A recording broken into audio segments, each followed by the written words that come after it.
Bonjour, chers collègues, les autorités nationales désignées, les points focaux officiels de la Convention de Rotterdam et tous les experts actifs dans les domaines de la protection de la santé humaine et de l'environnement des risques des pesticides. Bonjour, je suis Andrea Lobianco, conseiller au secrétariat de la Convention de Rotterdam en charge des opérations et j'ai l'honneur de vous remercier au nom du secrétariat de la Convention pour avoir accepté notre invitation pour participer à ce webinaire sur les processus de soumission des préparations des pesticides extrêmement dangereuses auprès de la Convention de Rotterdam. Ce webinaire s'inscrit évidemment au sein de l'assistance technique fournie par la dite convention. À toutes les sessions de la conférence des parties à la Convention de Rotterdam, la nécessité d'aider les pays en développement et les pays à économie en transition a été considérée comme une priorité par les secrétariats. À ce jour, une grande partie de l'assistance technique a été fournie par le biais des réunions facilitées par les secrétariats et d'une série de projets bilatéraux d'assistance technique. Lors des réunions convoquées ces dernières années, les parties ont identifié un large éventail de besoins ou d'activités qui leur sont nécessaires en vue de bénéficier pleinement de la Convention. Les programmes d'assistance technique de la Convention de Rotterdam consistent en une série d'activités adaptées aux besoins spécifiques des pays individuels ou des petits groupes pays, avec un accent particulier sur les mesures qui ont été jugées nécessaires pour que les parties mettent pleinement en œuvre la Convention. Spécifiquement pour les PPD, le secrétariat offre une assistance aux parties pour signaler les incidents liés aux pesticides. Cette assistance implique généralement une identification initiale de la capacité nationale de collecte des données des empoisonnements aux pesticides sur le terrain. Les étapes sont les suivantes. 1. La mise en place d'un système national de suivi. 2. La collecte des données sur le terrain. L'analyse et l'identification des mesures nationales d'atténuation des risques, y compris les alternatives aux pesticides chimiques. Le principal objectif de ce webinaire est d'expliquer le processus de soumission d'une proposition de préparation des pesticides extrêmement dangereuses auprès du secrétariat de la Convention de Rotterdam et de rappeler les dispositions de la Convention. Dans ce webinaire, nous allons voir aussi des exemples concrets qui seront présentés par nos collègues, les AND de la Mozambique et du Togo, qui vont partager avec nous leur expérience en matière de surveillance et de signalement sur les incidents d'empoisonnement causés par les préparations de pesticides extrêmement dangereuses. Je tiens encore à vous rappeler que les présentations seront envoyées aux participants et qu'on vous donnera la parole après les interventions des présentateurs lors de la session de discussion. Il suffit de lever la main en appuyant sur le bouton en bas, Raise Hand. Nous vous remercions encore une fois de votre participation et je donne maintenant la parole aux experts. Madame Sarah Bakouri, agronome fonctionnaire technique auprès de la Convention de Rotterdam, en charge des suivis des activités de la Convention en Afrique et dans les pays arabes.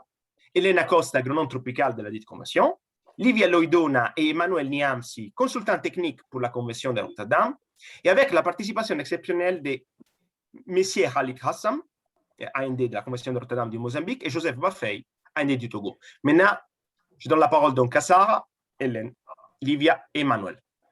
À vous, merci. Je vous remercie, Andrea. Merci, chers collègues, d'avoir accepté notre invitation et participé à ce webinaire sur le processus de la soumission de propositions des préparations de pesticides extrêmement dangereuses auprès de la Convention. Donc, à travers ce webinaire, nous allons voir et rappeler la définition des PPED, le contexte réglementaire international en question, les principales dispositions de la Convention de Rotterdam, la procédure de soumission d'une proposition auprès de la Convention en détail, les défis rencontrés par les parties lors de la soumission d'une proposition auprès de la Convention et les conséquences qui en résultent. Donc, je donne la parole à ma collègue Livia pour rappeler la définition et le contexte général international réglementaire. Livia, please. Oui, bonjour, merci Sarah. Je vais donc commencer par vous rappeler, next slide please, la définition des préparations de pesticides extrêmement dangereux comme par définition de la Convention de Rotterdam qui a dernièrement été publiée en 2019 avec une légère révision. Donc je vais lire, elle se trouve à l'article 2 de la dite convention, c'est une préparation de pesticides extrêmement dangereuse, s'entend d'un produit chimique préparé pour être employé comme pesticide et qui a sur la santé ou sur l'environnement, dans les conditions dans lesquelles il est utilisé, de graves effets qui sont observables peu de temps après une exposition unique ou répétée. Vous pouvez retrouver cette définition au lien qui est placé dans la présentation que vous allez recevoir ensuite. Donc, nous constatons que nous pouvons souligner 4 aspects de cette définition. Le premier, il s'agit de produits chimiques qui sont formulés pour une utilisation comme pesticides et qui peut produire des effets graves, néfastes sur la santé et l'environnement. Ces effets sont observables dans un laps de temps déterminé et ils sont causés par des conditions d'utilisation déterminées. Donc, je vais préciser, donc les PPED peuvent présenter une toxicité aiguë ou chronique élevée pour les organismes auxquels ils sont exposés. Et je vais vous donner quelques exemples ou quelques précisions sur ces effets néfastes. Ces effets néfastes principalement peuvent être sur la santé humaine. Dernièrement, une publication a estimé que le nombre de cas d'intoxication aiguë involontaire qui surviennent chaque année dans le monde s'élève à 385 millions, ainsi qu'il y a des problèmes de santé humaine liés aux résidus de pesticides dans les aliments. Ensuite, les effets néfastes sur l'environnement sont connus par la communauté scientifique, puisque comme ils sont reconnus comme cause de perte de biodiversité et de résilience des terrains agricoles, comme par exemple l'effet des pesticides sur certains organismes qui sont nécessaires à la production agricole, tels que les insectes pollinisateurs, les organismes du sol ou les ennemis naturels des déprédateurs qui fournissent des services écosystémiques nécessaires à la production et à la durabilité de la production agricole. Enfin, ces effets ne se limitent pas seulement aux effets néfastes sur la santé humaine et l'environnement, mais ils ont aussi des effets indirects sur l'économie, c'est-à-dire le commerce international, par le rejet des exportations pour non-conformité au du niveau maximum de résidus de pesticides qui ne sont pas acceptés par la partie importatrice. Nous voyons que souvent des difficultés ont été rencontrées et qui sont responsables en partie pour causer ces effets néfastes. Ces difficultés peuvent être, par exemple, la nécessité pour utiliser un certain type de pesticides à toxicité élevée, d'équipements de protection individuelle, donc les épis, les gants, les masques, etc., qui doivent être euh, de- approuvés avec des standards internationaux. Ils peuvent être indisponibles, inconfortables quand il fait très chaud, ou il peut y avoir d'autres barrières. Il y a aussi un manque d'informations sur les normes d'utilisation et donc de vulgarisation de ces normes, ainsi que de l'utilisation des alternatives qui sont promues par la FAO, telles que la gestion intégrée des déprédateurs, l'agroécologie et l'agriculture biologique, qui combine plusieurs mesures en apportant une protection pour les cultures, mais en réduisant les risques pour la santé et l'environnement. Next slide.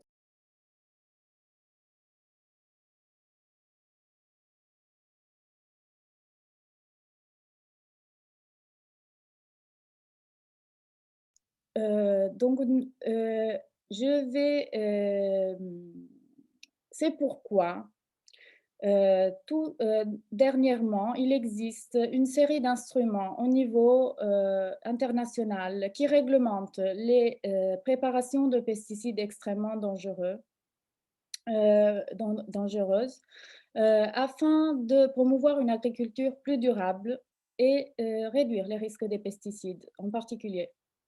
Nous pouvons citer l'agenda 2030 et les objectifs de développement durable, et spécialement l'objectif 2, l'objectif 14 et le 15, ainsi que l'approche stratégique de la gestion internationale des produits chimiques, le code de conduite internationale de la gestion des pesticides de la FAO et de l'Organisation mondiale de la santé, ainsi que les accords environnementaux multilatéraux tels que le protocole de Montréal pour les substances qui ont un effet néfaste sur l'ozone, la convention de Bâle qui réglemente le transport de produits chimiques dangereux, la convention de Stockholm sur les polluants organiques persistants, la convention sur la diversité biologique, ainsi que d'autres. Et particulièrement, nous mettons l'accent sur, évidemment, la convention de Rotterdam, dont ma collègue va vous expliciter les dispositions fondamentales liées aux préparations de pesticides extrêmement dangereux. Donc, je passe la parole à Hélène.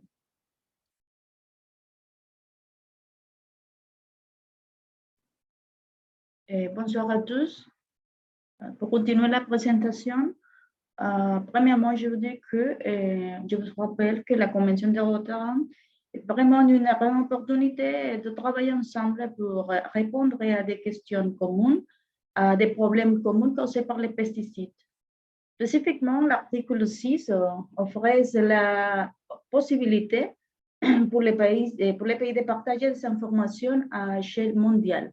On dit ça parce que chaque fois qu'un pays en développement ou bien un pays avec une économie en transition soumet une proposition de préparation de pesticides extrêmement dangereuse au secrétariat, si la proposition répond aux exigences d'information de la partie 1 de l'annexe 4, un résumé de ces propositions sera préparé pour le secrétariat et publié à l'annexe 2, la partie 1 de la circulaire PIC. Ce résumé décrit brièvement la préparation, la formulation, la façon dont elle est utilisée lorsque l'incidence a été produite, et les effets néfastes ou les effets négatifs qui sont observés bien sur la santé humaine ou bien sur l'environnement. Et je vous rappelle aussi que la circulaire PIC, il s'agit d'un document très important en termes d'échange d'informations. Il est publié tous les 6 mois, en juin et décembre. Ce document contient les informations partagées par les 164 pays qui sont déjà partis de la Convention de Rotterdam. Et tu peux consulter ou bien télécharger ces documents sur notre site web. Bien, l'article 6 permet à tous les pays, comme j'ai déjà dit, pays qui sont pays en développement ou bien un pays avec une économie en transition, de lister une préparation pesticide qui est une préparation problématique à l'annexe 3. Et à l'annexe 3, c'est-à-dire que les produits ou la formulation sera soumis à la procédure de consentement préalable en connaissance des causes, avec tous les avantages et bien sûr toutes les obligations que cela comprend à la fois pour les importateurs, mais aussi pour les exportateurs. Et alors, en partageant l'information avec le secrétariat des autres pays, des pays partis de la Convention, mais aussi pays qui ne sont partis de la Convention de Rotterdam, elle peut être alertée sur les risques potentiels de pesticides pour la santé ou pour l'environnement et peuvent envisager de prendre des actions pour le réglementer.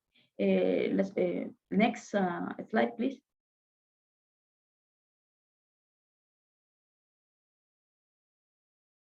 Oui, c'est la slide sur l'annexe 4. Vous la voyez? Ah oui, oui, oui. Alors, sur la partie 1, l'annexe 4 comprend 3 parties. Si tu avoir besoin d'informations sur tous les, comment on dit ça, sur toutes les informations nécessaires pour faire une proposition, il faut de regarder toute l'annexe 4. Et l'annexe 4 comprend 3 parties. Et la première partie indique toute la documentation fournie par les pays partie de la convention qui va faire une proposition. Et le secrétariat, il va demander information, par exemple, sur le nom de la préparation, et sur les principes actifs, sur les types et la quantité de matières actives, le type de formulation. Et elle va faire une description, c'est nécessaire de faire une description de la manière dont la formulation était utilisée, c'est-à-dire sur les modes communs d'utilisation. Et en description, c'était très important, en description très claire et détaillée et sur les accidents et leur impact sur la santé humaine ou bien sur l'environnement et toutes les mesures de contrôle prises ou qui peuvent être prises pour ce type d'incidents. Next, please. Oui. D'accord. La deuxième partie de l'annexe 4 fait référence à tous les renseignements remis par le secrétariat.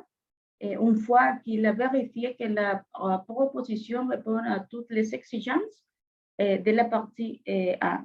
Alors, le secrétariat recueillera information sur, par exemple, la propriété de la formulation, c'est-à-dire les propriétés physico-chimiques, toxicologiques, écotoxicologiques de ces préparations.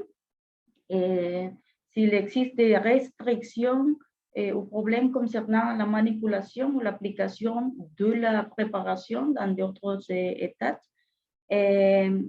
Également, le secrétariat va recueillir information sur information générale dans notre parti ou dans notre organisation. Il y a quelque chose ici qui me laisse regarder bien.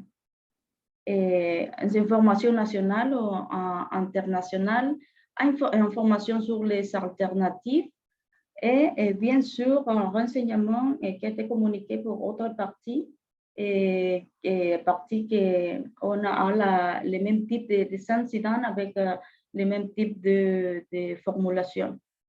Next, please.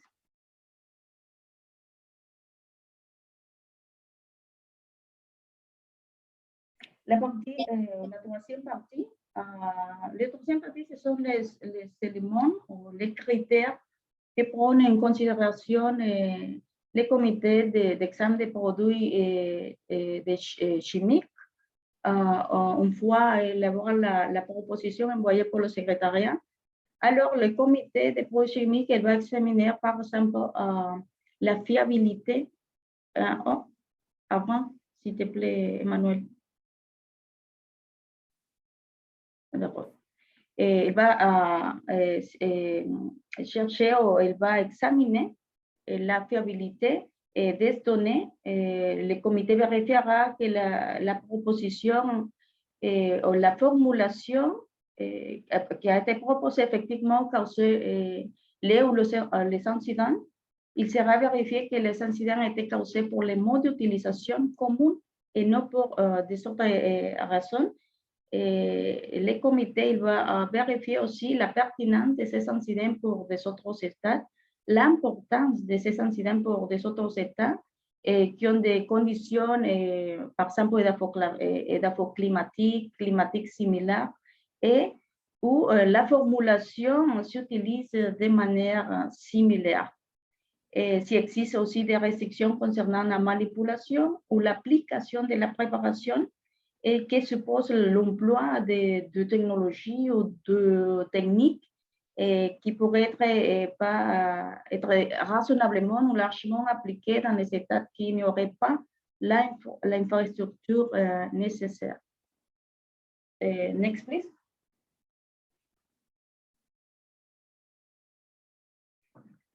Nous avons le manuel de processus de travail du comité d'examen des produits chimiques. Dans ces documents, vous pouvez trouver des informations sur les modes d'utilisation courants reconnus.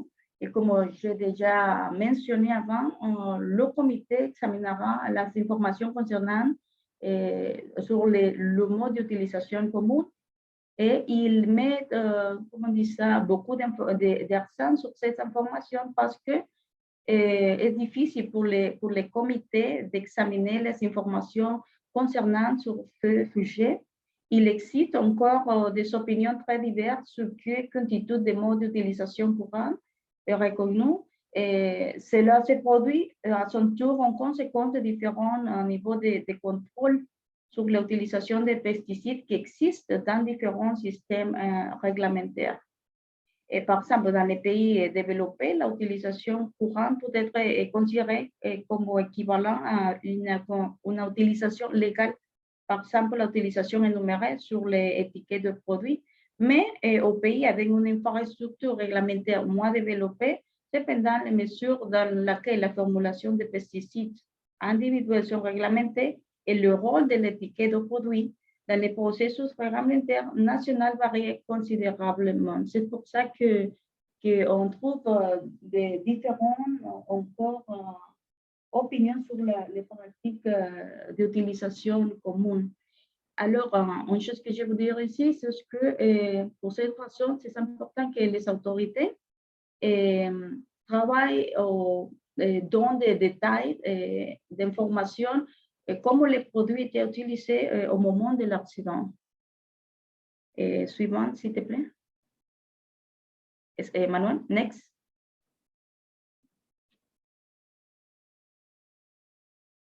Alors, dans ce manuel, tu peux trouver aussi informations sur l'abus intentionnel de la préparation. Une utilisation intentionnelle n'est pas en soi une raison suffisante pour inscrire un produit chimique à l'annexe 3. Alors, les autorités doivent ensuite veiller à ce que l'utilisation intentionnelle ne soit pas la base d'une proposition. L'utilisation intentionnelle, c'est que la personne connaît l'utilisation légitime de produits chimiques tels qu'autorisés pour la loi ou pour la réglementation nationale pertinente. Mais cette personne n'utilise appropriément ce type de formulation. Alors, si tu veux un peu plus d'informations sur ces définitions, tu peux trouver le manuel du comité d'examen des produits chimiques dans notre site web. Emmanuel? Next, please. Et réseau d'information pour une préposition PPOD. Bien, le secrétariat a élaboré un kit de ressources d'information. Et cette kit d'information est disponible aussi sur notre site web. Et le kit de ressources contient différents types d'informations.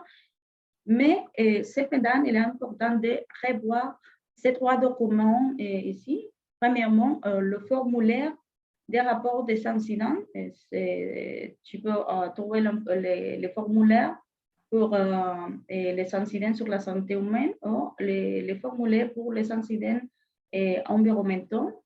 Et bien sûr, il faut regarder le texte de la Convention, l'article 6, l'annexe 4, et le manuel de PPOD, de prévention pesticides extrêmement dangereuses, qui est un outil pour aider les autorités à évaluer et à signaler les incidents, les intoxications causées par ce type de formulation, conformément à l'article 6 de la Convention de Rotterdam. Emmanuel? Merci, Hélène. Les ressources d'information de présentation d'une procédure de soumission étant présentée par ma collègue, il est important de dire que, comme procédure de soumission de la proposition, elle s'effectue en 4 étapes. À l'étape 1, l'autorité nationale désignée soumet une proposition au secrétariat.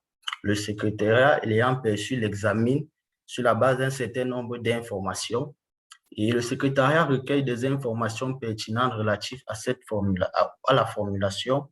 Cette proposition et certains renseignements complémentaires sont transmis cette fois-là au comité d'examen des produits chimiques pour examen. L'autorité nationale désignée lors de la transmission de la proposition, lors de la soumission de la proposition au secrétariat, elle doit s'appuyer sur l'expertise technique dans la collecte de données de toutes sources pertinentes. Il peut s'agir d'une organisation de la société civile, un cabinet d'études ou tout établissement spécialisé ayant la compétence dans ce domaine-là.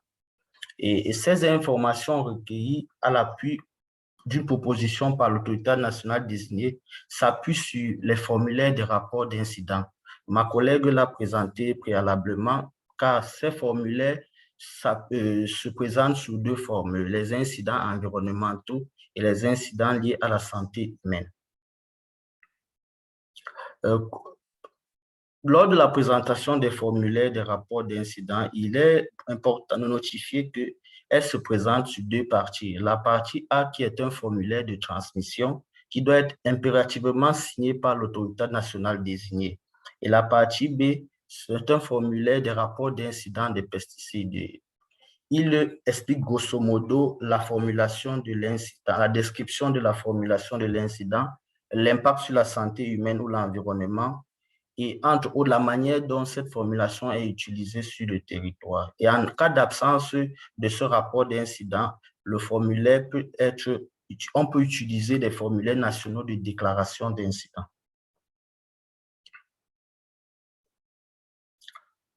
À l'étape 2, la proposition transmise au secrétariat. Lorsque le secrétariat reçoit la proposition, il doit examiner cette proposition sur un ensemble d'informations en lien avec la préparation pesticides extrêmement dangereuses. Ainsi, un résumé est publié dans la circulaire PIC, comme l'a dit ma collègue, 2 fois l'année aux autorités nationales désignées. Et ce résumé est disponible à l'annexe 2, la partie 1 de la circulaire PIC. À l'étape 3, le secrétariat recueille les informations pertinentes relatives à la formulation. Ces informations sont naturellement les propriétés physico-chimiques ou toxiques de la formulation, les restrictions aux problèmes de manipulation et d'application dans d'autres États ou parties, et les informations fournies par d'autres parties en lien avec les risques, les dangers et les alternatives à ces préparations pesticides en cas échéant.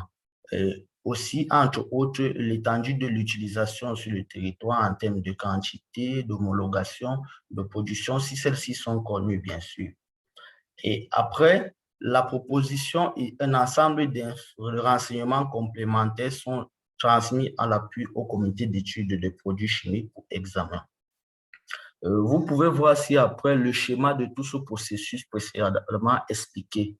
Il s'agit entre autres d'un pays en développement ou en économie de transition qui, lorsqu'ils font face à des problèmes liés à une formulation des pesticides dans des conditions d'utilisation, soumettent une proposition au secrétariat qui l'examine sur la base d'un ensemble d'éléments dans une vérification de cette proposition. Après vérification, l'information est transmise au monde par la circulaire, puis comme je le disais précédemment, par un résumé.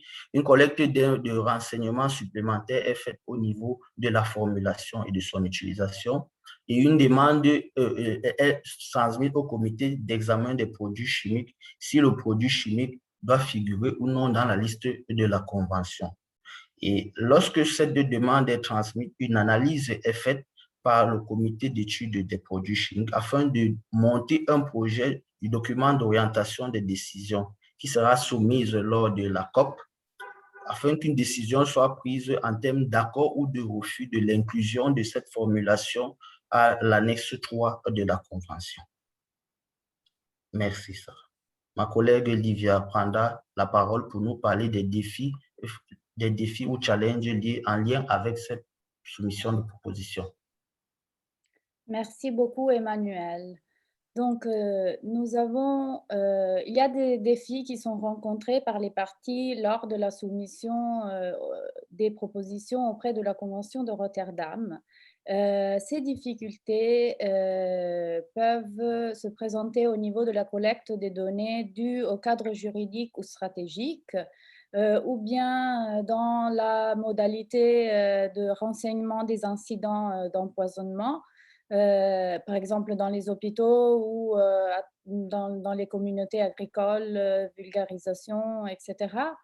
Nous avons aussi constaté un manque de communication, une coordination peut-être pas systématique entre les AND de la Convention de Rotterdam avec les techniciens, acteurs de terrain et les différents AND dans les différents ministères, par exemple, qui ont des mandates, qui ont des missions différentes, environnement, agriculture, santé, mais aussi, par exemple, statistiques. Et il y a aussi évidemment un défi qui est rencontrer l'appui politique nécessaire afin de s'organiser pour soumettre au mieux ces propositions. En particulier pour ce qui concerne les AND. Il peut y avoir une connaissance limitée du processus de présentation des propositions que nous avons donc tenté par ce webinaire de pallier à certaines de ces lacunes, s'ils existaient, ainsi que la connaissance des éléments dans le formulaire, et spécialement pour les renseignements des incidents et des pesticides, ainsi que le changement de l'autorité nationale désignée, par exemple, qui a été formée par l'avance et n'a pas transmis ces informations à son successeur ou sa successrice, pardon, et enfin, aussi, il y a des problèmes de renseignement qui sont peut-être anecdotiques sur les incidents d'empoisonnement existants et peut-être ne sont pas tellement complets. Donc, on n'a pas l'information complète pour pouvoir remplir le formulaire plus pertinemment. Enfin, il peut y avoir un manque de collaboration entre l'autorité nationale désignée et les responsables chargés de la collecte des renseignements sur les incidents d'empoisonnement.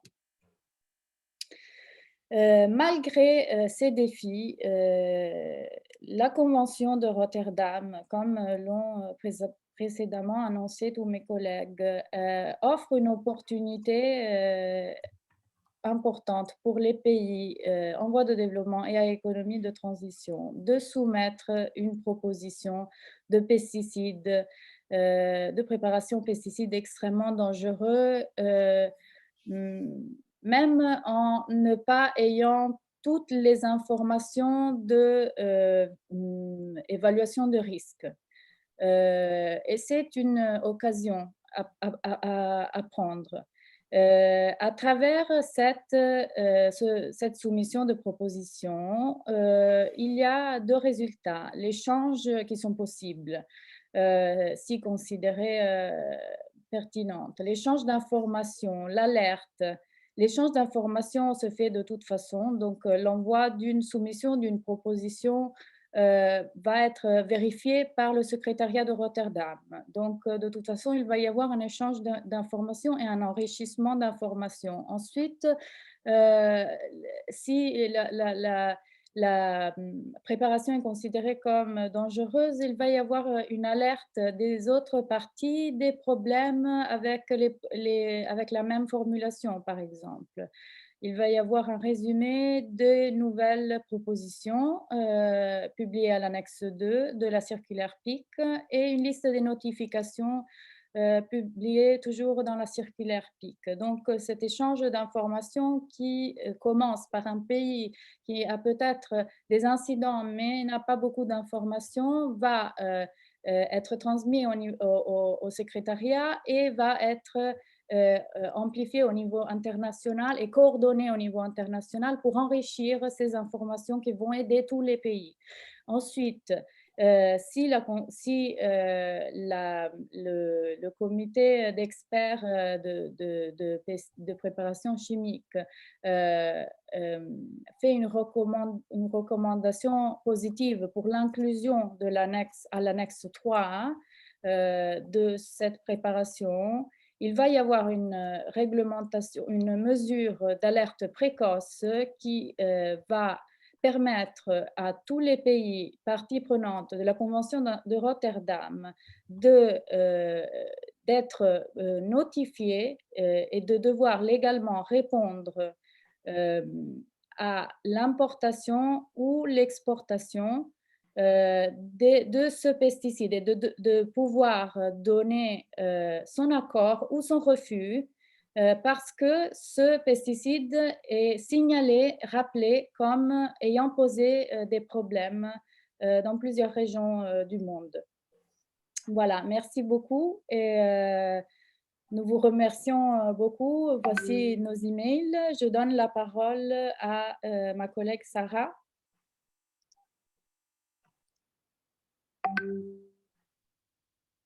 Je vous remercie Livia, merci Hélène, Emmanuel pour la présentation.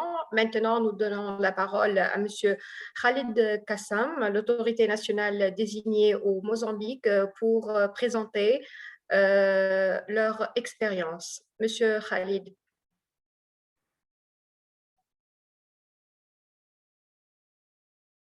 Monsieur Khalid, votre microphone, s'il vous plaît, l'ouvrir en bas. Emmanuel, la présentation, s'il vous plaît.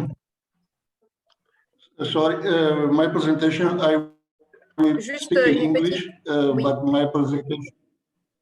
Une petite remarque, s'il vous plaît. Donc, la présentation, elle sera devant vous en français, mais Monsieur Khalid va communiquer en anglais et nous sommes là pour répondre à toutes les questions en français. Merci. Thank you. As you can see, the presentation has English and French. So in black, you have the French version, and in blue, you have English one. My name is Khalid Kassam. I am the NDA of pesticide for Rotterdam Convention in Mozambique, and I was the project manager of risk reduction of highly hazardous pesticides in Mozambique. My presentation will cover mainly two main points, which is the context. I'm going to do the context of the activities, and then the method and results of a project that we deliver in Mozambique, a work done in Mozambique with support from FAO and also support from the Secretariat of Rotterdam Convention. In terms of context, Mozambique is situated on the southwest Africa, southern part of Africa, surrounded by 6 countries, and we have a large area with Indian Ocean. And our populations, our active workers, 80% of our active workers are involved on agriculture. And we are producing mainly maize, cotton, beans, rice, sugarcane, vegetables, and cashew nuts. These are the crops where pesticides are more used. And the government of Mozambique are investing on the last years, promoting the production of these crops, including better inputs, which include agrochemicals. And of course, that means in the future, we may have increase of use of pesticides. We have 2 DNAs in Mozambique related with the Rotterdam Convention. One focused on pesticides, it's myself, and the other focused on other chemicals that is based at the Ministry of Environment. And the Ministry of Agriculture are the government body responsible for register and control pesticides in the country. And in Mozambique, if the products are not registered, it's not allowed to be used in the country. Mozambique, the government of Mozambique and FAO, during the activities that they are doing in the past, those activities allowed to make a risk evaluation of HHP. And we identify several HHPs, and we found that some actions need to be done to reduce the risks of those HHPs. And that's why we implement these projects to reduce the risk of HHP together with technical assistance of FAO and Secretariat of Rotterdam Convention. So I can divide the activities that we implement in Mozambique in 4 steps. So first was identification, then verification how those HHP are being used. Then we met with the stakeholders to take a decision, and then we start feeding the notification, replying what Rotterdam Convention is required. So these are the 4 steps that I already mentioned. So the first thing before going in deep is important to mention that we follow the criteria to identify the HHP. We follow the criteria defined together with FAO and WHO. And which criteria are those? There are 8 criteria to define HHP. Those are the 8 criteria. So if the product is WHO class 1 or 1B, so it's considered HHP.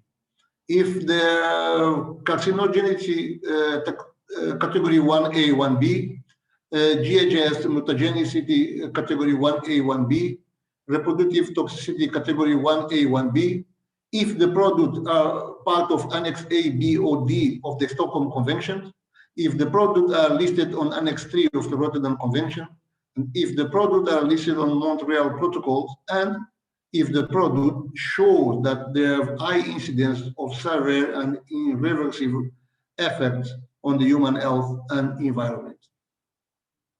So if the product meets one of these criteria, we consider those products as HHP. So we analyzed the 641 products that were registered in Mozambique, so 190 active ingredients. And we found out that from those 641 products, 79 products, so means 34 active ingredients, was meeting the GMPM HHP criteria. So they are considered as HHP in Mozambique. With this list, we analyze the importation of pesticide on the last 3 years. So this project was carried on in 2014-15. So we took the importation from 2012, 13, and 14. And we come up that from those 34 active ingredients, 18 are only registered, but are not being imported. So it means they were not being used in Mozambique. So we focused then on the remaining active ingredients, the 12. So we made a field survey. On the field survey, we interviewed 325 farmers in 7 provinces. And on this field survey, what we are looking for, we were looking about how those pesticides are being used by the farmers. What are the quantities? Which method they're using to apply? What are the measure that the farmer are using to reduce those risks? So which kind of PPE are they using? And based on the results of this survey, the outcome of this survey was we found that farmers hardly use PPE when apply pesticides, and majority of those 325 farms report symptoms or some signs or attributing that pesticide exposure. So the level of exposure are very high. So based on these findings, we sit with stakeholders. So when I say stakeholders, I'm referring NGOs, industry, academia, research institutes, and the government. So we sit with all these stakeholders to discuss the finding of HHP survey, assess the needs, and review the different alternatives and propose some measures to reduce the risk posed by those HHPs. And the decision come up on these meetings all together with the stakeholders. It was not only the decision of the government, it was a decision took by all stakeholders together. So we designed three kinds of actions. Short-term actions, which was to ban the 30 active ingredients that we identified as HHP. So the 18 that are not being imported, plus the 12 that we investigate on the field. Then there are 4 active ingredients that need to be more investigated. So we should conduct a risk assessment using local appropriate models. So these are the action for medium terms. And then we have long-term actions, which was intensify information and awareness for good agriculture practice and risk reduction, strengthen inspection and control of pesticide-related activities, and harmonize the banning that we did with the region. If Mozambique banned these products, but if the country's neighbors Mozambique do not take the same actions, the product can come across the border because the border are very poor. And based on that, from those 30 active ingredients that we banned, it says, okay, now we need to notify the Rotterdam Convention about our final decisions. So we asked technical assistant to Rotterdam Convention, Secretariat based at FAO, who hire an international expert to work finding more information to fill the forms that are required to notify the Rotterdam Convention about our final decision. And Rotterdam Convention Secretariat at FAO also help us doing a training, a regional training. So rather to only train Mozambique on how to fill, how to make the notifications, we agreed to invite some countries, neighbor countries, to also teach them and create more capacity on those countries. So Mozambique, Malawi, Eswatini, Lesotho, and Zambia, how to do this notification. These are the list of the 30 active ingredients that are banned in Mozambique. With this exercise and the information that the consultant start compiling, we managed in October 2020 to submit 7 notifications of the final regulatory actions to ban those chemicals in Mozambique. And those the decision of Mozambique was already sent to all other countries.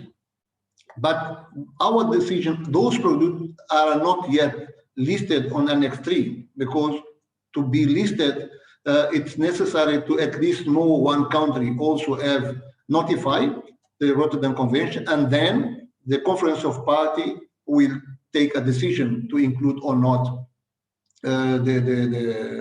those products into the Annex 3. Actually, we are still working on filling the notification for the remaining active ingredients to notify Rotterdam Convention about our decision. So thank you. So this is my presentation. If you have any questions or any details you need more, so this is my details, and also details of Livia, to whom I'm working closely. So I am happy to reply and answer all questions. Thank you very much. Merci Khalid pour la présentation très intéressante et très détaillée. Maintenant, je donnerai la parole à M. Joseph Bafei, la AND pour la Convention de Rotterdam au Togo. Merci, et à vous, Joseph. Merci beaucoup, M. Andrea. Merci à tous. Et moi, c'est Joseph Bafei. Donc, je suis l'AND de Togo pour la Convention de Rotterdam. Je suis au ministère de l'Environnement. Je m'en vais donc vous donner la présentation. J'espère que Emmanuel va partager avec nous l'écran.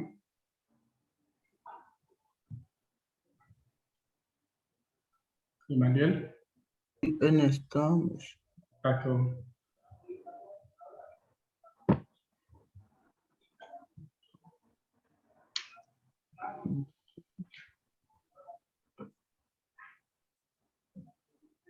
D'accord, je l'ai fait. Est-ce que vous voyez la présentation?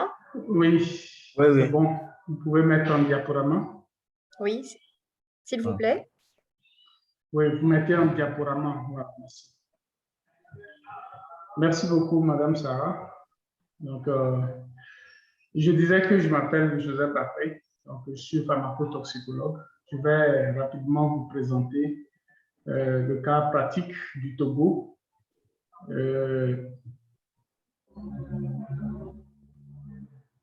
Je peux aller? OK.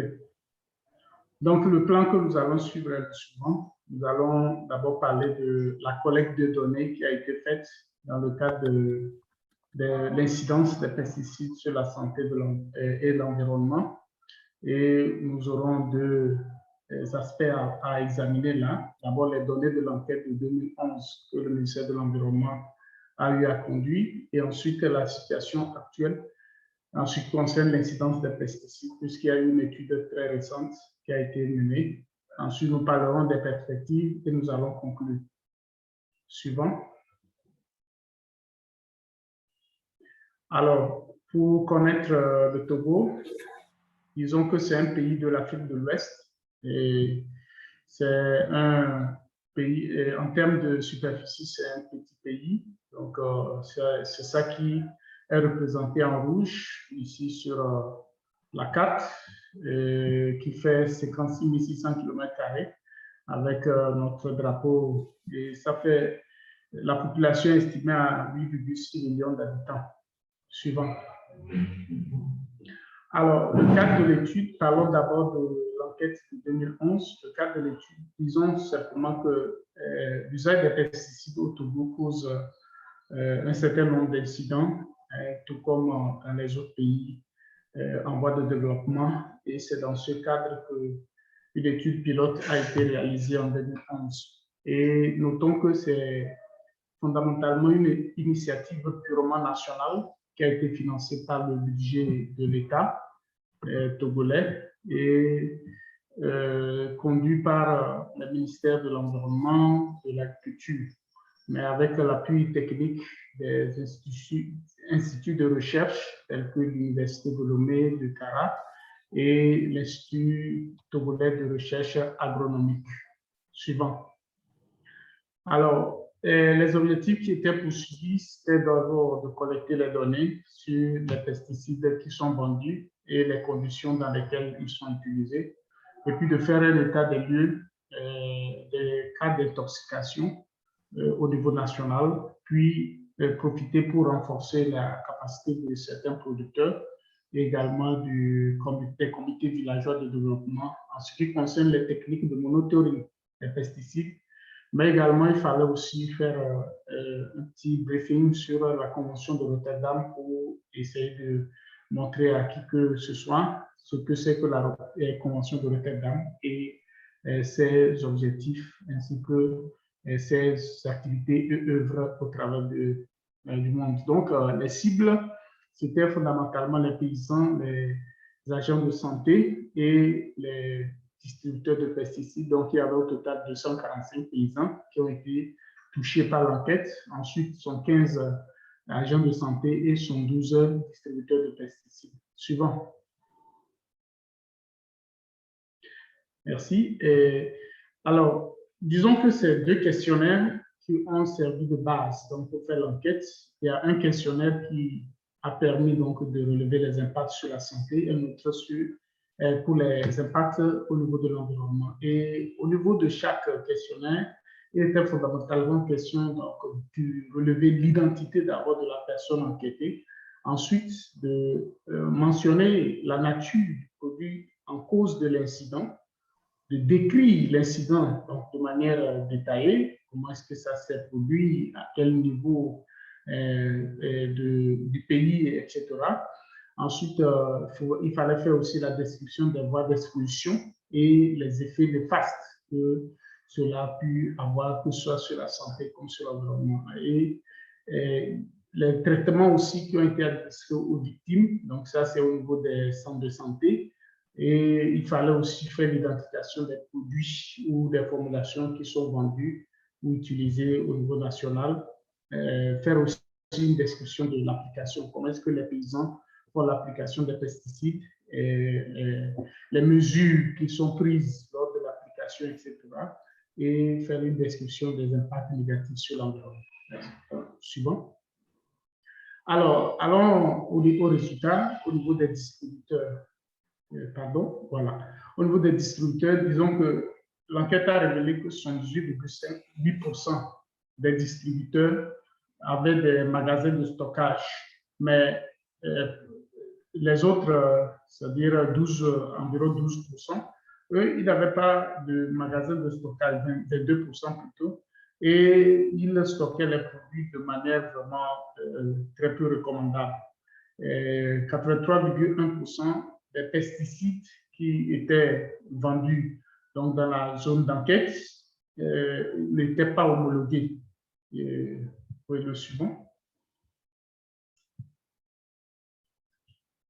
Alors, toujours au niveau des distributeurs, près de 97,2% des distributeurs avaient une connaissance des risques des pesticides. Et ça, c'est déjà une très bonne information que près de 97% puissent connaître les risques préliminaires, bon, même si ce n'est pas vraiment ce que l'on souhaitait. Mais déjà, ils connaissent que ça peut avoir les pesticides peuvent avoir des impacts sur l'homme, sur l'environnement aussi, de telle manière que de la même façon que ça a des effets sur des insectes et autres, des rongeurs.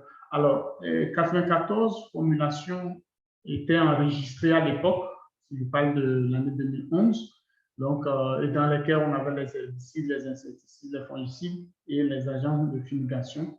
Mais il faut noter que dans les 94 formulations qui ont été retrouvées en 2011, il n'y avait qu'un seul biopesticide à l'époque. Qui était fabriqué à base d'huile de coco et de soja. Suivant. Alors, chez les paysans, les résultats ont montré que 12,7% des paysans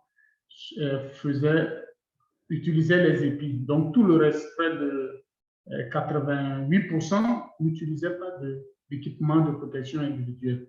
Et la majorité de ces paysans ne respectent pas vraiment les conditions d'application sécuritaire des pesticides.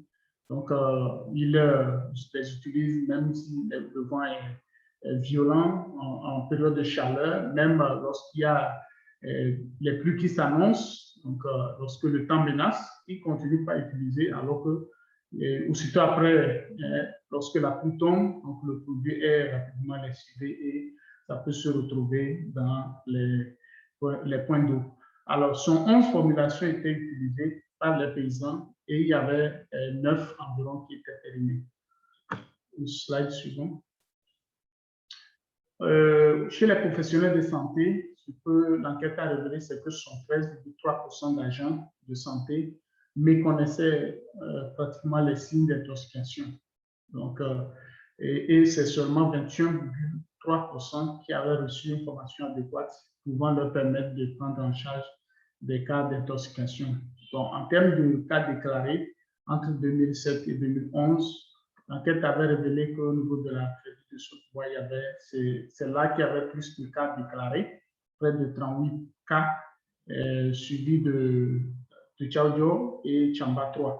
Mais il faut noter que même là où les cas sont moindres, ça ne veut pas dire que c'était seulement 3 cas à Tchamba, mais il y a des cas qui n'ont pas été déclarés au niveau des registres donc, des formations sanitaires. Et maintenant, en ce qui concerne les issues de traitement, pardon, toujours sur la même diapositive. Revenez. Voilà. Donc, les issues de traitement pour les cas qui ont été déclarés en 2011, il faut noter que près de 60% des victimes qui ont été déclarées ont pu être guéries, mais 32% avaient succombé, donc ils sont morts. Et déjà, ce taux est énorme et nous voyons que le personnel de santé mérite vraiment d'être renforcé en termes de capacité de prise en charge. Voilà. Alors, les incidents relevés, c'est qu'on a constaté beaucoup d'intoxication humaine, aiguë bien sûr. Quand on regarde l'histogramme d'à côté, nous voyons que c'était les mots du texte qui étaient fondamentalement les intoxications aiguës les plus relevées par les paysans, donc près de 89 paysans, suivis donc du rhume, etc. Alors, ça prouve effectivement que les paysans n'utilisaient pas des équipements de protection individuelle. Slide suivant.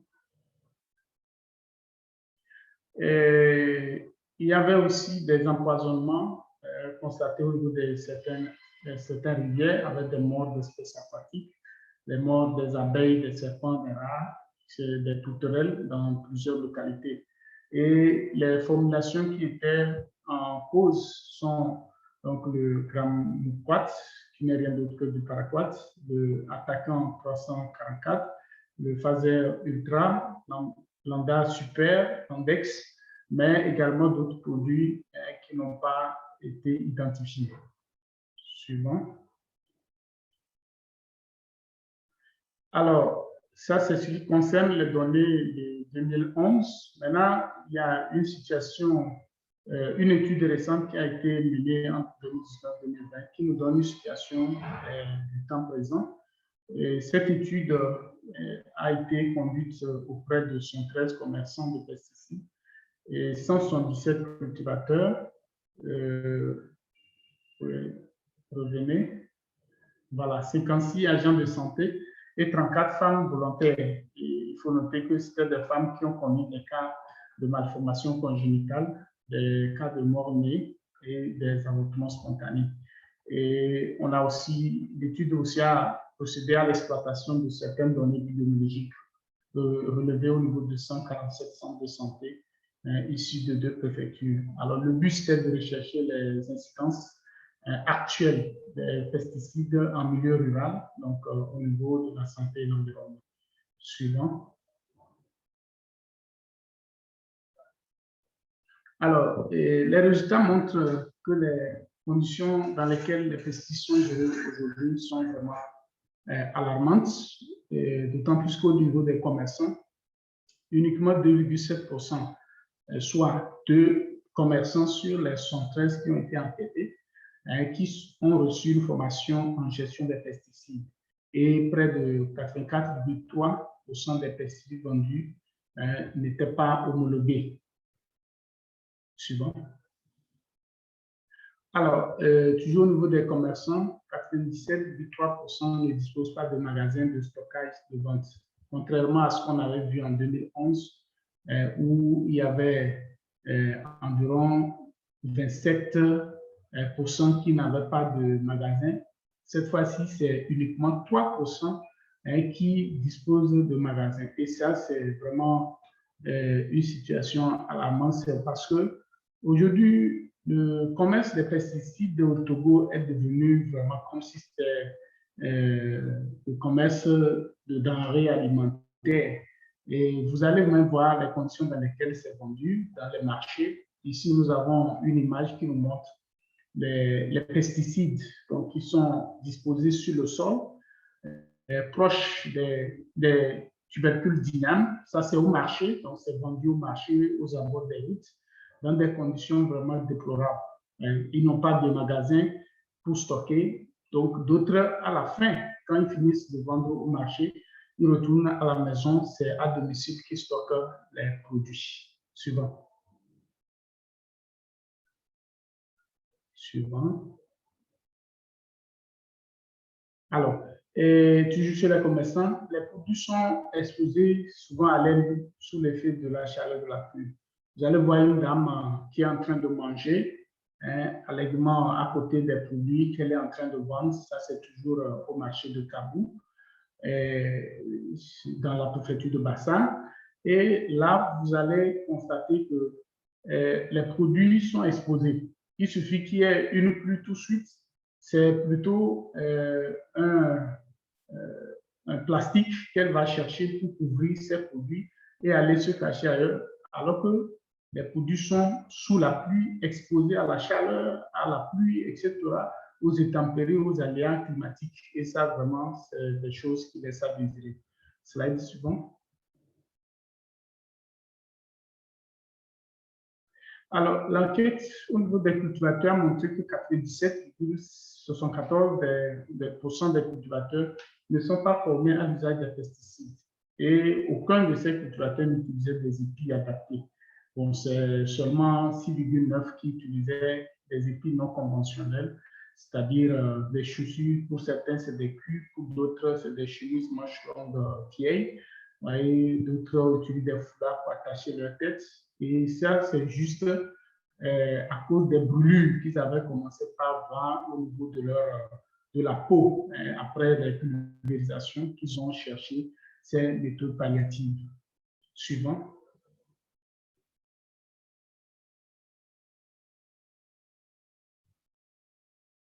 Suivant.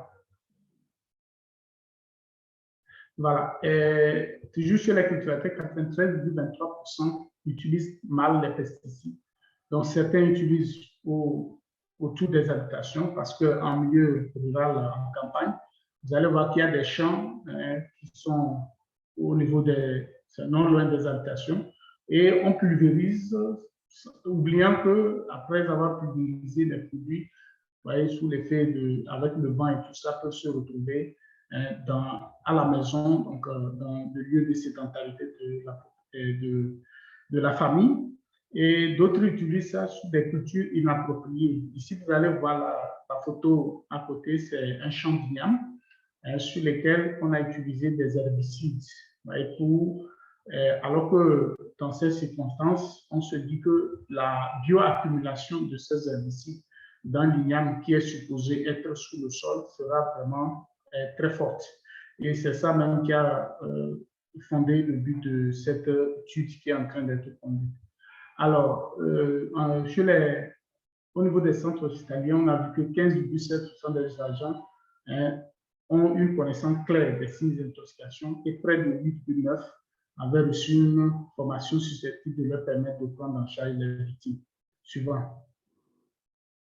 Alors, en termes de perspective, ce sont les résultats que nous avons obtenus dans les deux études. En termes de perspective, bon, d'abord, on salue le fait que le ministère de l'Agriculture a déjà pris un arrêté pour interdire le glyphosate, mais nous pensons que après la soutenance de thèse donc, de ces études qui sont en train d'être menées, les AMD donc, du Togo auront à organiser un panel des experts donc, pour réfléchir vraiment sur la conduite à tenir au regard des résultats que l'étude est en train de nous prouver, surtout au niveau de la bioaccumulation donc des pesticides dans les aliments.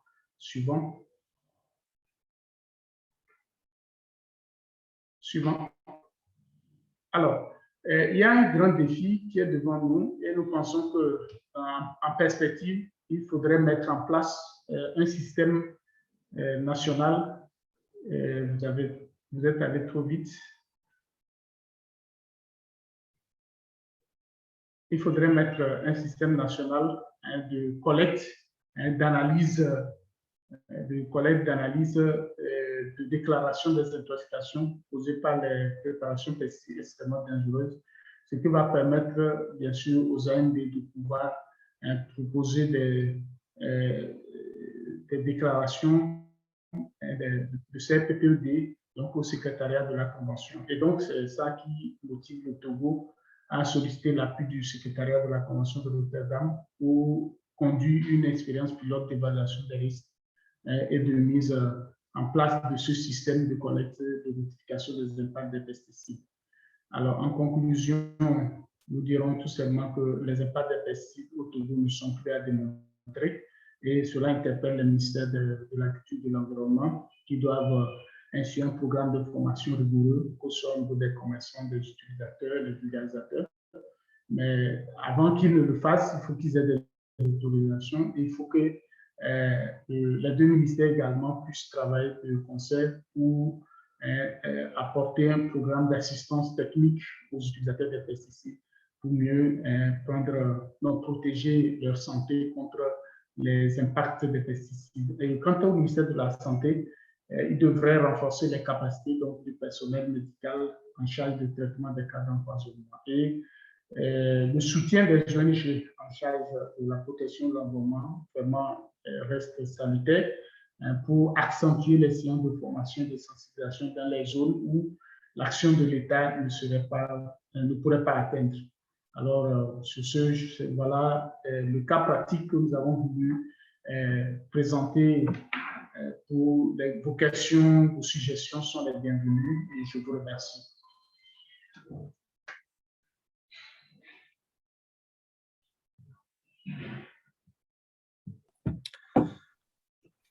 Parfait. Grand merci Joseph. Maintenant, j'invite tous les participants, si vous avez des questions, à vous nous le référer. Merci.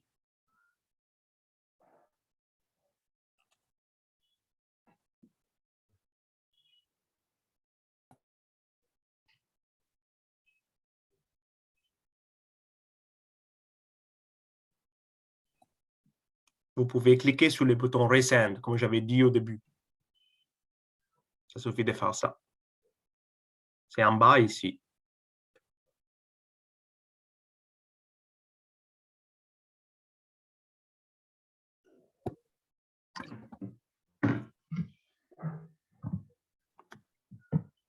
OK. Moussa, Monsieur Moussa. Vous pouvez faire la question, oui. Oui, bonjour. Bonjour. Bonjour Abdoulaya. Oui, c'est Abdoulaye, hein? C'est pas Abdoulaye, mais c'est Abdoulaye plutôt. Voilà. OK. J'ai deux petites questions à poser à mon collègue du Togo. Est-ce que vous me suivez? Oui. Oui, Oui, je parfaitement. vous suis. Oui, merci. Oui, est-ce que j'ai constaté qu'il y avait eu des intoxications? Est-ce que vous avez pu remonter l'information au niveau de la Convention de Rotterdam pour que les produits soient annexés à l'annexe 3 de la Convention de Rotterdam? Et ma deuxième question concerne, vous avez parlé de 83,1% des pesticides utilisés dans la zone d'enquête ne sont pas homologués. Je crois bien que le Togo fait partie du COHP, un système d'homologation de l'Afrique de l'Ouest. C'est pas jusqu'à 83% de produits utilisés ne sont pas homologués. Alors, je ne sais pas comment le système d'homologation s'est fait au niveau du Togo. Je vous remercie. OK. Je peux aller directement, Sarah? Oui, s'il vous plaît, Monsieur Joseph. D'accord, merci. Merci beaucoup. Alors, en ce qui concerne les études par rapport aux intoxications, il a demandé à savoir si nous avons remonté ces informations à la Convention de Rotterdam. Effectivement, nous ne l'avons pas encore fait parce que, comme je l'ai dit, c'est une étude qui est en train d'être conduite. Elle n'est pas encore terminée. Donc, on attend le reste des résultats en ce qui concerne le dosage donc, des pesticides, des résidus de pesticides dans les ignames pour voir quel est le taux qui s'y trouve. Et c'est à la fin de toute cette étude que nous ferons nous allons organiser un panel des experts. Et c'est à l'issue de ce panel des experts que nous allons clairement nous allons donc formuler une notification à l'endroit de la Convention de Rotterdam. Maintenant, en ce qui concerne le pourcentage des produits non homologués, vous avez parfaitement raison, chers collègues. Le Togo fait partie donc du SILS où des efforts vraiment sont faits. Mais le constat est que nous homologuons, moi-même je fais partie du comité d'homologation, nous homologuons certains produits au niveau national, mais les produits qui ont été retrouvés sur le terrain, c'est des produits qui sont rentrés de la contrebande, qui sont rentrés donc de la porosité des frontières et qui se retrouvent dans ces deux préfectures, fondamentalement qui n'ont pas été homologués.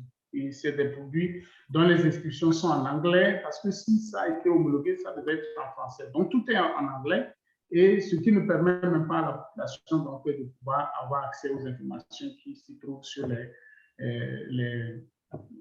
disons, c'est-à-dire les emballages donc, de ces produits. Merci beaucoup.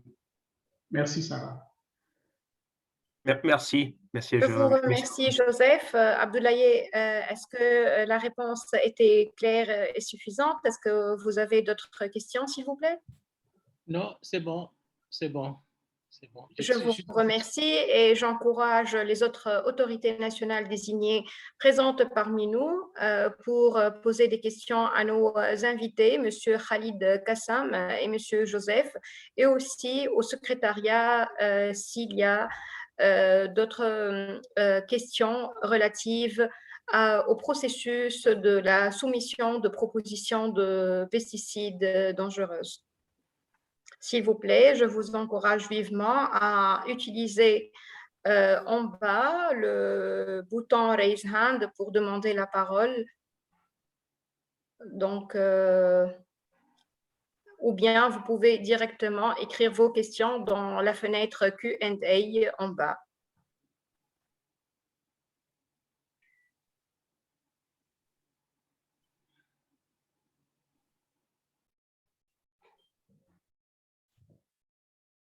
Est-ce que les présentations... oui, Hélène, s'il vous plaît.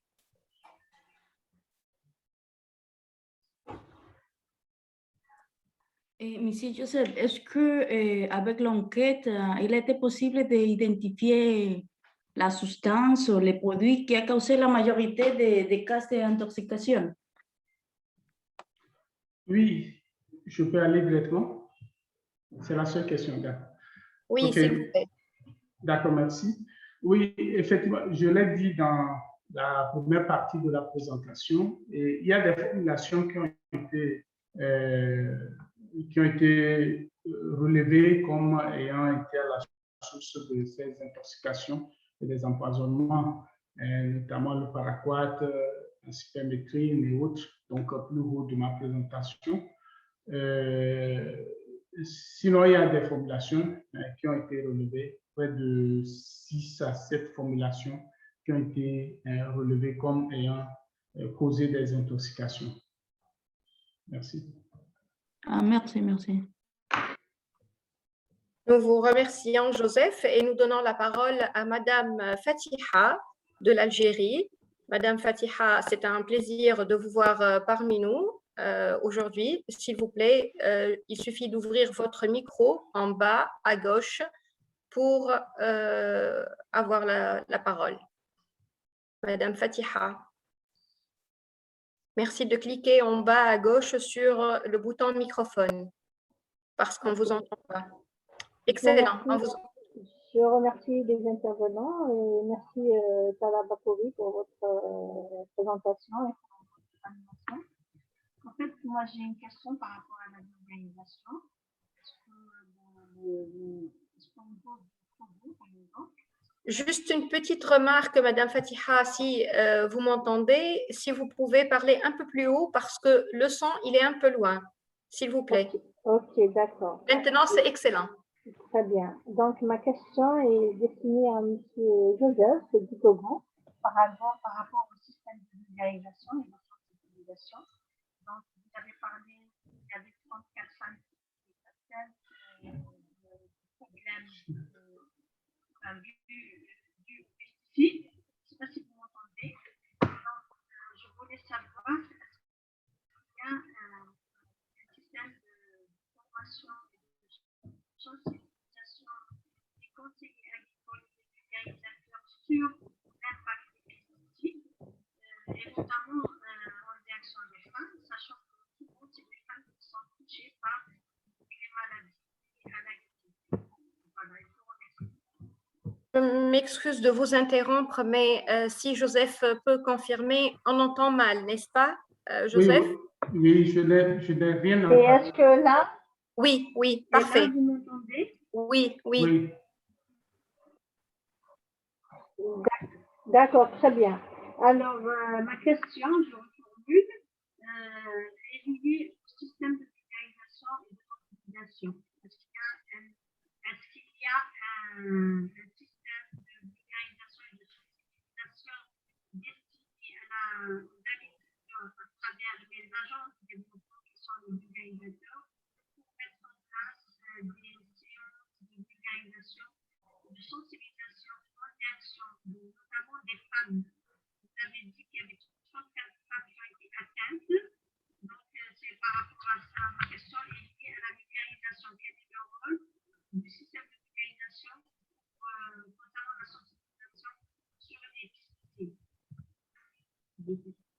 Madame Fatiha,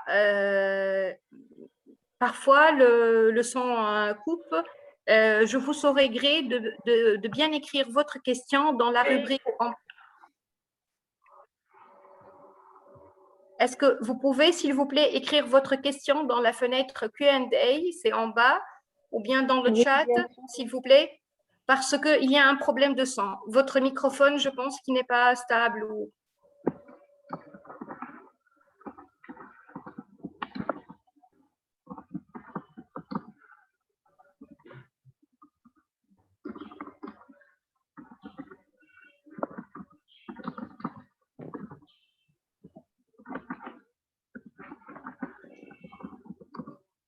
En attendant que le message de Madame Fatiha va venir dans la fenêtre Q&A ou bien chat, j'encourage les autres autorités nationales désignées et autres participants parmi nous à poser leurs questions, que ce soit dans la partie chat ou bien lever la main en cliquant sur le bouton Raise Hand en bas à droite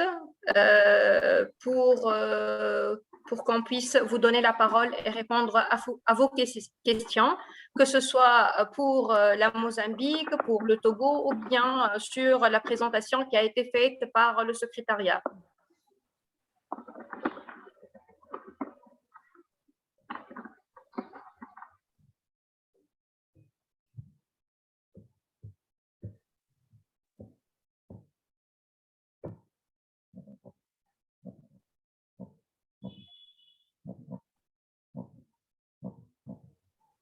S'il y a aussi d'autres autorités nationales désignées parmi nous qui ont fait des expériences similaires, vous pouvez partager ça avec nous dans le chat.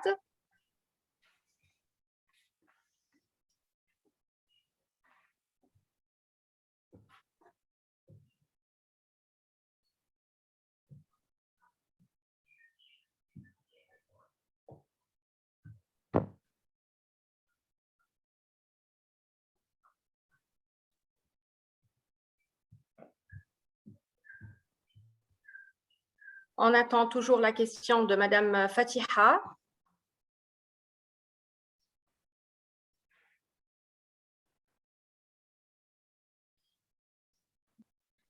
D'accord. Merci, Monsieur Neji. Nous vous remercions et nous vous encourageons, si vous avez des questions à notre collègue, l'autorité nationale désignée au Togo ou bien à la Mozambique, de partager la question. Donc, je lis la question de Madame Fatiha. Elle dit: quel est le rôle du système de vulgarisation sur la problématique des pesticides? Y a-t-il des formations destinées aux vulgarisateurs ou pour les sensibiliser sur les dangers des pesticides? Monsieur Joseph, la question est destinée à vous, s'il vous plaît, prendre la parole pour répondre à la question venant de l'Algérie. Merci beaucoup, Madame Sarah, et merci aussi à la collègue algérienne pour sa question très pertinente. À l'endroit des vulgarisateurs du système, au fait, il faut noter que le système ou bien, c'est-à-dire les vulgarisateurs au niveau national ne sont pas organisés en un système vraiment formel, pour qu'on puisse les connaître et pouvoir les former comme il se doit. Vous allez voir que généralement, ce sont les paysans eux-mêmes qui s'adonnent à cette activité. Quand vous allez en campagne, ce sont les paysans qui mettent leur appareil de vulgarisation au dos, ils vont, ils pulvérisent, ils font tout, sans aucune formation. C'est pour ça que nous disions en conclusion que le ministère de la Culture et le ministère de l'Environnement doivent travailler de concert pour pouvoir instaurer, s'il le faut, un système de formation de base avant toute sorte d'autorisation pour les applicateurs ou pour les commerçants, les paysans et tout le système qui est en charge de la gestion des pesticides. Merci. Je ne sais pas si j'ai répondu fidèlement à sa question. Merci beaucoup. Madame Fatiha, est-ce que la réponse était claire? Est-ce que vous avez d'autres questions? Je vous remercie. Au fait, ma question était aussi liée par rapport à la sensibilisation dans les exploitations, notamment en direction des femmes, sachant que souvent, c'est les femmes qui sont touchées par le danger des pesticides. Est-ce que vous avez entendu ou est-ce que vous voulez que je reprenne sa question? Bon, si vous pouvez reprendre aussi, ça va être... D'accord. Madame Fatiha, vous pouvez toujours me corriger, mais ce que j'ai compris, c'est que quelles sont les actions qui ont ciblé les femmes et la sensibilisation des femmes rurales en particulier en matière de vulgarisation. C'est ça? Est-ce que vous pouvez confirmer que c'est ça la question? Oui, tout à fait, tout à fait. Monsieur Joseph, on répond à Madame Fatiha, s'il vous plaît, avant qu'on passe au Maroc. D'accord, merci beaucoup. Effectivement, il y a eu des sensibilisations qui ont été menées. Malheureusement, mon collègue du ministère de l'Agriculture n'est pas joint à ce webinaire, sinon il aurait pu apporter plus d'éclaircissement à Madame Fatiha. Au fait, il y a eu beaucoup de sensibilisations qui ont été menées dans les campagnes et autres. Mais vous savez, la répétition, c'est elle qui est pédagogique. Il aurait été bien que, c'est ce que je disais, que les ONG puissent apporter leur contribution pour davantage faire des sensibilisations à grande échelle à l'endroit de toutes les couches sociales. Mais il y a eu les associations de femmes, les organisations des femmes qui ont été formées, quitte à elles d'aller pouvoir répliquer la formation au niveau de chaque groupe cible. Donc, c'est un peu ce que je voulais. Merci. Je vous remercie, Madame Fatiha, pour votre question. Et pour toute autre question au Togo, vous pouvez directement contacter Monsieur Bafi ou bien nous contacter et on va transférer votre question à Monsieur Bafi. Donc, on prend la deuxième question qui vient de l'ANSA Maroc. Monsieur Lassen, bon après-midi et nous vous remercions pour votre question qui dit plus de 90% des pesticides non homologués. Y a-t-il une autorité nationale responsable des homologations au Togo? De combien de personnes est-elle composée? Et vous posez une autre question au Mozambique. Je prends la première question et après on passe au Mozambique. Monsieur Joseph, s'il vous plaît. OK. Merci beaucoup, Madame Sarah, et merci aussi au collègue marocain qui a posé sa question. Effectivement, il y a un système il y a un comité d'homologation des pesticides au Togo qui est composé de près de 25 membres, si j'ai bonne mémoire, 25 membres issus des différents ministères, agriculture, environnement, commerce, économie, etc. Donc, qui s'occupent de tout le système d'homologation. Mais au fait, qu'est-ce qu'il faut retenir? Les résultats que nous venons de présenter ne disent pas formellement que le système d'homologation a une défaillance au niveau national.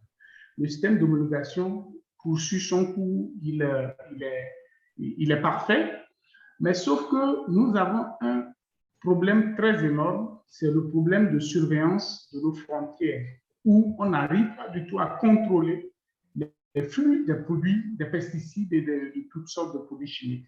Ce qui fait que finalement, la contrebande l'emporte sur la quantité de produits homologués. Vous allez constater que dans ce que nous avons présenté comme résultat, pour les deux préfectures, il n'y a que deux magasins voilà, qui ont été installés par la CAGIA, la centrale d'achat des pesticides et des intrants agricoles au niveau national, dans ces préfectures. Et c'est là seul que vous allez voir des produits homologués. C'est ça ce qui est vraiment paradoxal. Tous les autres produits que vous allez voir sur le marché, dans les différents marchés où vous abordez des routes, ce sont des produits de la contrebande.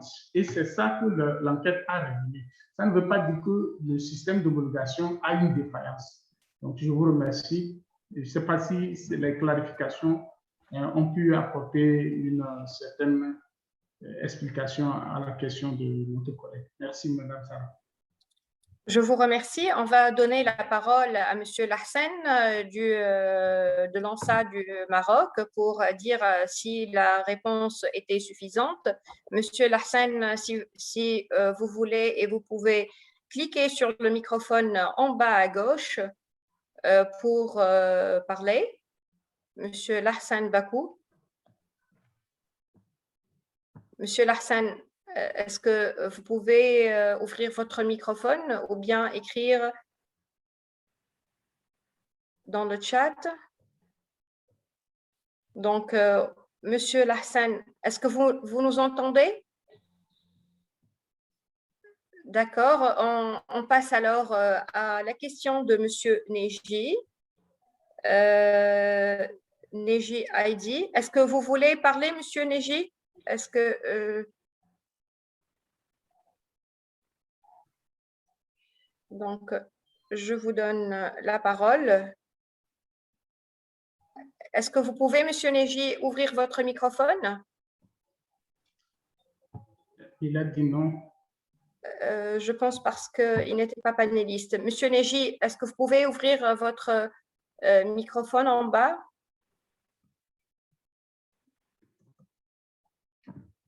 Monsieur Neji Heidi. Donc, la question, c'est avoir une idée brève sur les programmes et les activités du secrétariat pour le renforcement des capacités et des services au niveau des pays. Donc, ici, je m'excuse, mon microphone était fermé. Monsieur Neji, est-ce que vous nous entendez? Donc, je donne la parole à mon collègue, pardon, je voulais dire éclairé. Oui, Monsieur Neji, il suffit d'ouvrir votre microphone en bas. Il y a un bouton en bas à gauche. Il suffit de cliquer sur le micro pour parler. Mais sinon, je donne la parole à ma collègue Hélène pour donner une idée sur notre programme d'assistance technique. Hélène, please, the floor are yours. Merci, Sarah. Bien, nous avons différents projets d'assistance technique. Je vais parler sur les projets que nous avons en Amérique centrale. Par exemple, nous avons des projets au Panama pour le renforcement du système de rapport des incidents de santé humaine. Et nous travaillons avec le ministère de la Santé, le ministère de l'Agriculture et le ministère de l'Environnement. Et pour, comme on dit ça en français, pour avoir un meilleur système électronique de collecte d'informations. Et en Colombie aussi, nous avons un système pour collecter des informations et pour faire la notification des incidents liés aux pesticides et pour la santé et aussi pour l'environnement. Et nous avons travaillé en Honduras et en République dominicaine et avec des projets aussi pour améliorer la capacité de collecte et de notification des accidents causés par les préparations pesticides extrêmement dangereuses. Et pour le moment, nous avons aussi un projet en Argentine, Pérou et Bolivie pour notifier et aussi de faire la notification des produits qui ont causé problèmes avec la santé humaine. Mais je ne sais pas, Sarah, si tu peux partager quelques informations des autres projets en Afrique. Oui, donc je vais compléter votre réponse par nos activités en Afrique. Donc ici, avec le témoignage de Monsieur Joseph Bafei, qui est venu vers la fin de l'année dernière solliciter le secrétariat pour assister le Togo afin de faire une évaluation des risques des pesticides au Togo. Et nous sommes en train de travailler sur l'élaboration d'un protocole d'accord afin d'accompagner et assister le pays pour cela. Aussi, nous sommes actuellement sur l'implémentation de quelques activités sur l'évaluation des risques des pesticides sur la santé humaine et l'environnement. Et ici, je donne la parole à ma collègue Livia Loidona pour vous parler de notre travail en Tanzanie, Mozambique, Malawi. Livia, elle va donner plus de précisions là-dessus. Et après, je donnerai la parole à mon collègue Emmanuel pour parler de notre travail en matière d'évaluation des risques des pesticides sur l'environnement. Livia, s'il vous plaît, si vous pouvez donner brièvement une idée sur le travail sur la santé humaine. Oui, bonjour. Donc, nous avons une activité pilote sur l'évaluation des risques des pesticides sur la santé humaine. Elle se concentre sur une première étape de révision de la capacité des autorités à produire l'évaluation du risque des pesticides sur la santé humaine, et notamment pour, par exemple, l'identification des pesticides qui sont particulièrement toxiques selon, comme selon les classes qui ont été indiquées avant par M. Khalid Kassam, selon l'OMS, etc., et les systèmes de classification. Ensuite, quel est le niveau de capacité des pays à identifier les accidents et à correctement renseigner les accidents, à surveiller les incidents. La troisième élément de ce risque, de cette évaluation de risque, de cette révision de l'évaluation de risque dans les pays se concentre sur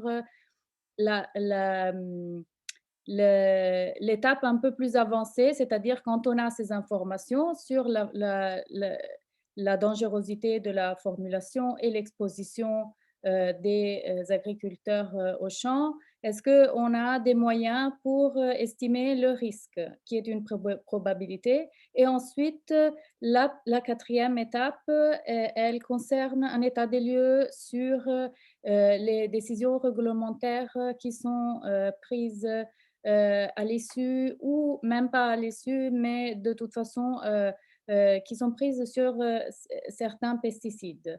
Donc, voilà, j'espère que j'ai été claire. C'est quatre états des lieux sur 4 étapes qui sont nécessaires à l'évaluation de risque.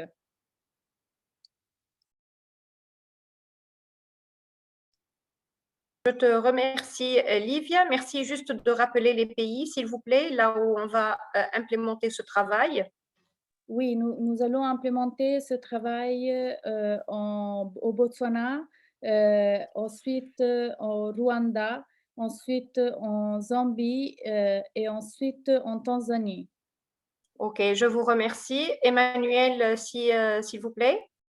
Oui, merci Sarah. De mon côté, je ferai le même travail que Livia, mais un peu plus sur le secteur environnemental. En effet, une expérience pilote sera aussi initiée au niveau de certains pays, des pays membres du SILS, à savoir le Bénin, le Burkina Faso, la Côte d'Ivoire, le Mali, le Sénégal, Togo, Tchad, Guinée, Niger. Il s'agira entre autres d'une identification des principales pesticides extrêmement dangereux, un état des lieux aussi de la situation de ces différents pays face à l'évaluation des risques liés à l'utilisation de ces pesticides extrêmement dangereux.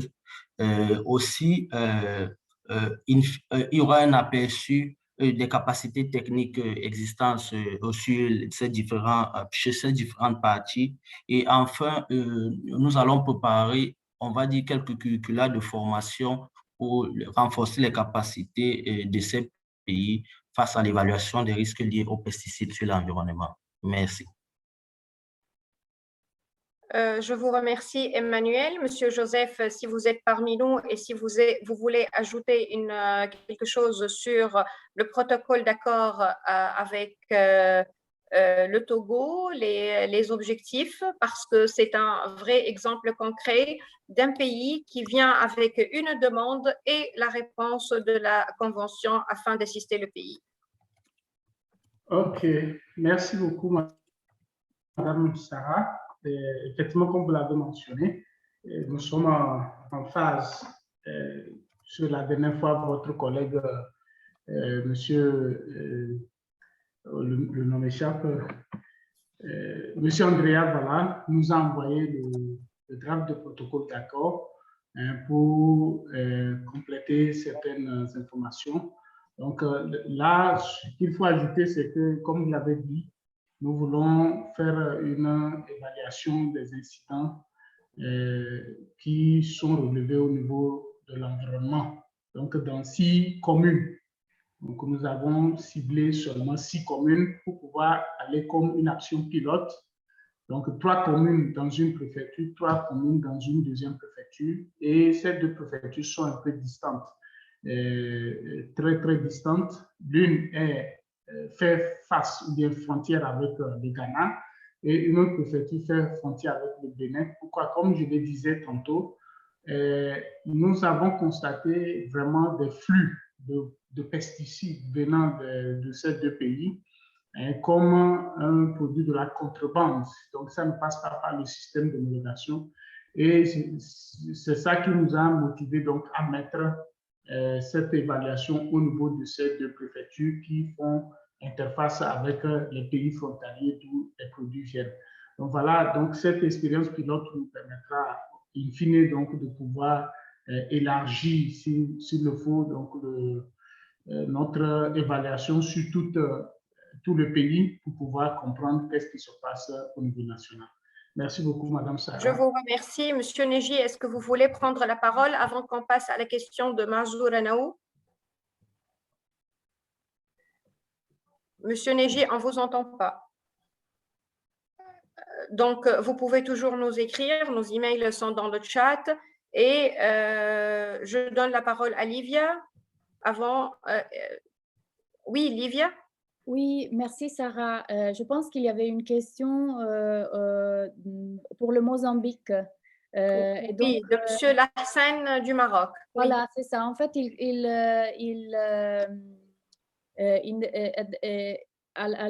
au même temps, il y a Khalid is saying that he has an appointment, so he needs to. Oui, vous pouvez. Oui, nous vous remercions, Monsieur Khalid. Donc, Livia, vous voulez répondre à la question concernant le Mozambique? Yes, I can answer. Très vite, oh, yes. Très vite, s'il vous plaît. Très vite. OK, donc la question, si je ne me trompe pas, concernait le système de contrôle de pesticides au Mozambique. J'espère que c'est correct. Oui. Et donc, au Mozambique, après que le pesticide est homologué, si une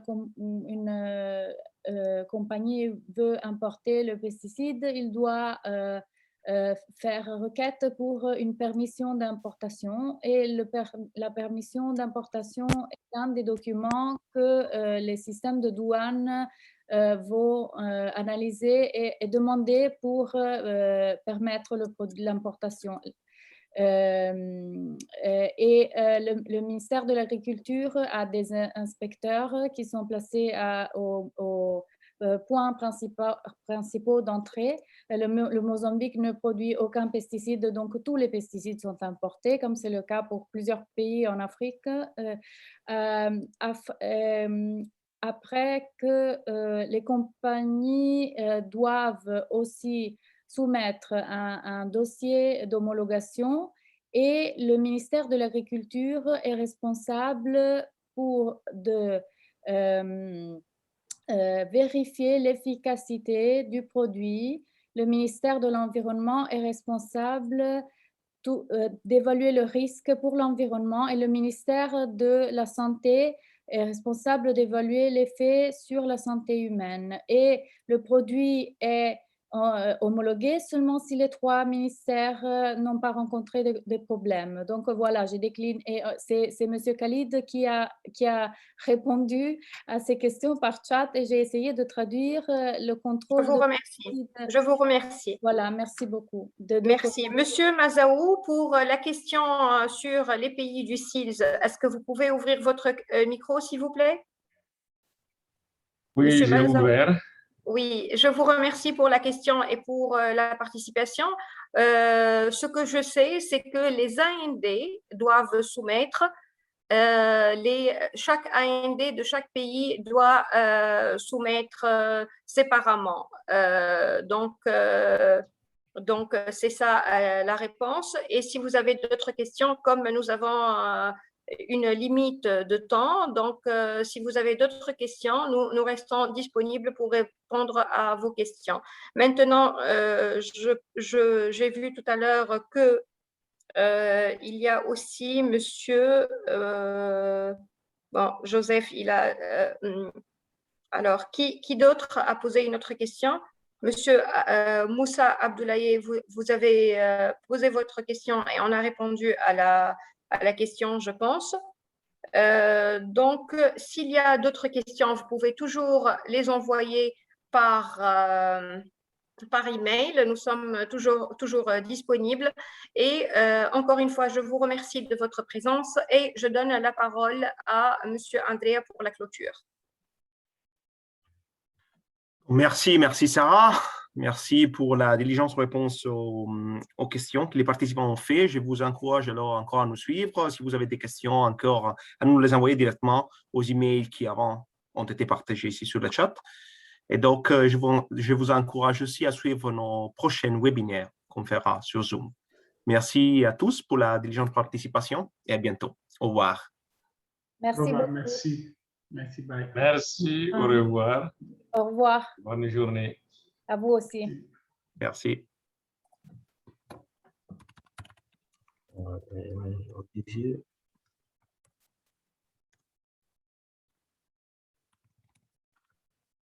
Monsieur Olivier, si vous êtes ici, vous avez posé une question, donc on va mettre les adresses. Monsieur Olivier, est-ce que vous avez trouvé les emails dans le chat? Je vous ai donné la parole. Est-ce que vous pouvez confirmer? Monsieur Arnaud?